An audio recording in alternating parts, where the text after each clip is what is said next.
নমস্কার বন্ধুরা, সবাই কেমন আছেন? আশা করি খুব ভালো আছেন। আপনাদের আশীর্বাদে আমিও খুব ভালো আছি। কাকুলি ব্লগে আপনাদের স্বাগত জানিয়ে আবারও নতুন ব্লগে স্বাগত জানাই।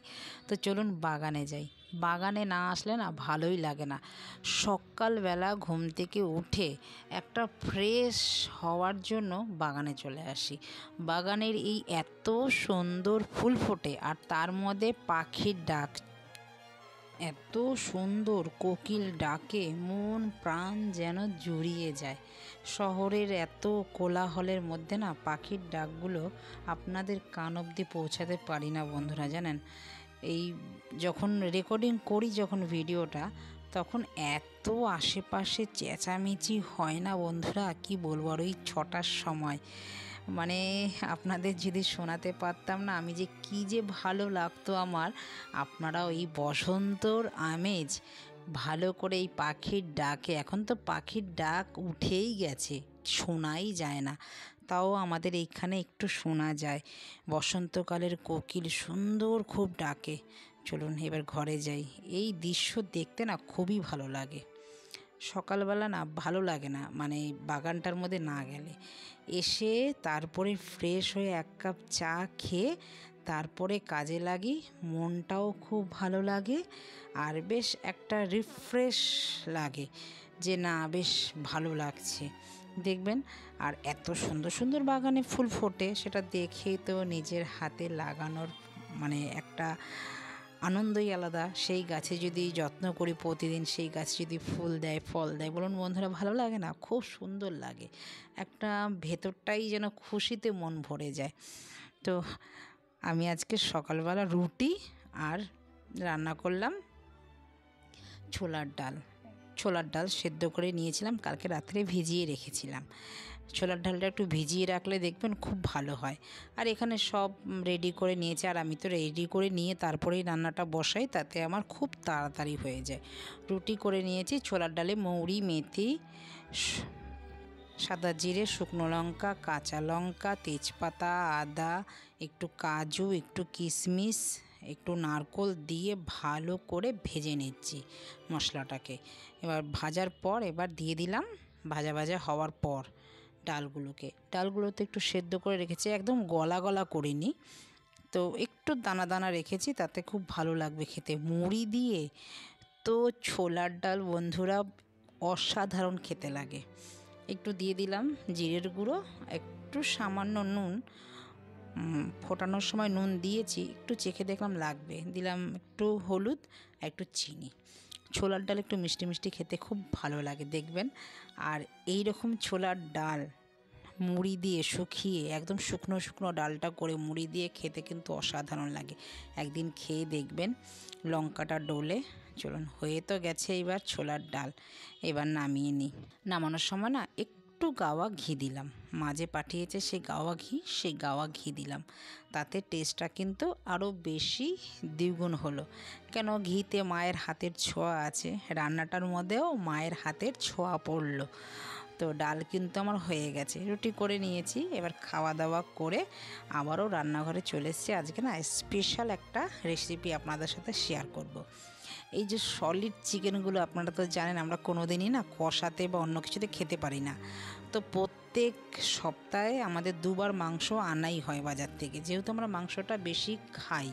আমার মেয়ে আবার খুব ভালোবাসে চিকেন খেতে, তার জন্যই আনা হয়। এবার বাজার থেকে তো আমার জন্য আর মানে শুধু লেগ পিস দেবে না, তো ওর বাবা কী করে, হাফ মাংসই আনে, তাতে মিলিয়ে মিশিয়ে সব দেয়। তো সেখান থেকে আমি কি করি, আমার মেয়ের জন্য আমি লেগ পিসগুলো রেখে আর ওই কাটাগুলো রেখে ওগুলো রান্না করি। কষাতে অনেক রকমভাবে রান্না করি, সেটা তো দেখেছেন। আর বোনলেস যেগুলো থাকে সেগুলোকে আমি কি করি, রেখে দিই। সেটাকে দিয়ে আজকে এক অন্য ধরনের রান্না করছি, আমার মেয়েও সেটা খাবে আর হাত চাটবে। তো সেটাকে মিক্সিতে একদম পেস্ট করে নিচ্ছি মিহিভাবে, পুরো একদম হয়ে গেছে। এবার ওর মধ্যেই দিলাম আদা বাটা, রসুন বাটা, পেঁয়াজ বাটা, একটু লঙ্কার গুঁড়ো, একটু ধনিয়া গুঁড়ো, একটু গরম মশলা গুঁড়ো, আর দিলাম 2 চামচ ছাতু দিয়ে এবার এটাকে একটু তেল দেবো, দিয়ে একটু মেখে 10 থেকে 15 মিনিটের মতন রেখে দেবো। এটা হচ্ছে চিকেন কোপ্তা আপনারা বলতেই পারেন।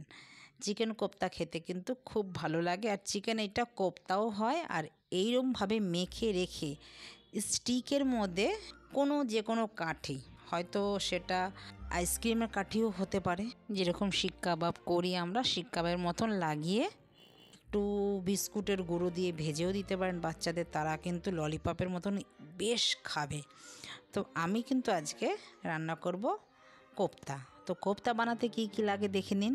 এখানে নিয়ে নিচ্ছি আদা, রসুন, পেঁয়াজ, টমেটো বাটা, আর প্রত্যেকটা যে গোটা গরম মশলা থাকে সেই গরম মশলা, তার সাথে নিয়েছি তেজপাতা আর লঙ্কা, পোস্ত, দই বাটা, কাজু কিশমিশ বাটা সব নিয়ে নিয়েছি। আর এইখানে কোপ্তা বানাবো কী করে সেটা আবার দেখুন। এবার গোল গোল করে হাতে একটু চেপে চেপে, এবার জল যখন ফুটে গেল তখন এটা দিই। এটা চ্যাপটাও করতে পারেন, লম্বাও করতে পারেন, গোলও করতে পারেন, শেপটা হচ্ছে নিজের ইচ্ছা মতন। তো আমি একটু গোল গোল করে করলাম, বেশ রস ভাল লাগবে দেখতেও। দিয়ে দিলাম যা ছিল সব, সঙ্গে সঙ্গে কিন্তু জলটা ফোটানো ছিল যেহেতু, তো দেওয়ার পরেই একদম ভেসে উঠলো। এবার নামিয়ে নিলাম। নামানোর পর কড়াইটা আবারও ধুয়ে বসিয়ে দিলাম। এবার দিলাম তেল, অল্পই দিলাম তেল। এটা তেল ছাকা তেলে ভাজতে লাগে না, আপনারা যদি ভাজতে পারেন ছাকা তেলে তবে না একটু রবাট হয়ে যায়, ছাকা তেলে ভাজবেন না যদি বানান কোপ্তাটা। আমি কিভাবে বানাচ্ছি দেখে বানিয়ে খাবেন, আমি বলছি খুব ভালো লাগবে। জলটা ঝরিয়ে নিয়েছি, এবার ভালো করে একটু ভেজে নিচ্ছি। ভেজে বলতে খুব যে কড়া তা না, অল্প ভাজা ভেজে দেখুন। এই 2 থেকে 3 মিনিট খালি নেড়ে চেড়ে নামিয়ে নেবেন, ভাজা ভাজা কিন্তু হয়েই যাবে। দেখুন এবার একদম হয়ে গেছে। এবার আমি নামিয়ে নিচ্ছি। এইভাবে মানে পোলাও বলুন বা পরোটা, লুচি, রুটি যাতে খাবেন, যে কোনো রাইসে খুব ভালো লাগে কিন্তু খেতে, আমি দেখেছি খেতে, আর এটা তো মানে ভালোই লাগে। এবার ওই কড়াইতেই আবার দিয়ে দিলাম অনেকটা তেল, এটা বানাতে একটু তেলটা বেশি লাগে। এবার দিয়ে দিলাম ওই যে মশলাগুলো, গরম মশলা একটু ভাজা হওয়ার পর দিলাম পেঁয়াজ বাটাটা একটু ভাজা ভাজা হবে। ভাজা ভাজা হওয়ার পরে তারপরে দিলাম একটু রসুন, একটু আদা, একটু কাঁচা লঙ্কা পেস্ট। এটা কিন্তু ঝাল হবে না, হবে একটু মিষ্টি মিষ্টি। এই মশলাটা ভালো করে এবার কষিয়ে নিলাম। নেওয়ার পর দিলাম একটু জিরে, ধনে গুঁড়ো, একটু দিলাম হলুদ, নুন। এবার দিলাম একটা টমেটো আমি পেস্ট করে রেখেছিলাম, দিলাম টমেটো। দেওয়ার পরে হলুদ কিন্তু একদম সামান্য দিতে হয়, এটা একটু সাদা সাদা দেখতে হবে। এটা একটু গ্রেভিটা একটু রেজালা টাইপেরও কিন্তু লাগে খেতে। না বানিয়ে বন্ধুরা খেলে না এর টেস্টটা কিন্তু বুঝতে পারবেন না। আমি কিভাবে বানাচ্ছি পুরো ভিডিওটা কিন্তু দেখবেন, স্কিপ করবেন না। এবার দিলাম মশলাপাতি সব কষানো হয়ে গেছে, তেল ছেড়ে গেছে। তারপরে দিলাম কাজু কিশমিশ বাটা, আমন্ড, একটু টক দই ছিল, সব একসাথে মিক্সিতে ভালো করে ফিটিয়ে ক্রিমের মতন বানিয়ে দিয়ে দিলাম। এইবার কোপ্তাগুলো, ভেজে রাখা কোপ্তাগুলো দিয়ে দিলাম। দেওয়ার পর একটু সামান্য ভালো করে নেড়ে নেব। এটাও 1 থেকে 1.5 মিনিটের মতো নাড়ব যেন মিলেমিশে একাকার হয়ে যায়। আর ওইখানে আমি একটু কেওড়ার জল, একটু গোলাপ জল, যতটুক পরিমাণের আমার আছে কোপ্তা ততটুক পরিমাণের, ধরুন এই 1 চামচ করে দিয়েছি আমি। আর হাফ চামচের মতন, মানে হাফ চামচের মতন না, দুধ দিয়ে দিলাম। 1 গ্লাসের মতন, একটা ছোটো গ্লাসের 1 গ্লাস মেপে নিয়েছি, 1 গ্লাস দুধ আর 1 চামচ কেওড়ার জল, 1 চামচ গোলাপ জল দিয়ে, আর একটু দিয়েছি হচ্ছে জাফরান, 2টো। আমার কাছে বেশি জাফরান ছিল না, তো আপনারা চাইলে স্কিপ করতে পারেন, দিলে কিন্তু বেশ ভালো লাগবে। এবার ওই গ্লাসটা ধুয়ে একটু জল দিয়ে দিলাম, তাও আবার গরম জল দিলাম। ঠান্ডা জল দিলে তরকারির স্বাদ কিন্তু বেস্বাদ হয়ে যায়। সব সময় তরকারিতে গরম জল দেওয়ারই চেষ্টা করবেন। চলুন এবার ঢেকে দিলেই রেডি হয়ে যাবে আমার কোপ্তা। এবার শুধু খাবার অপেক্ষা।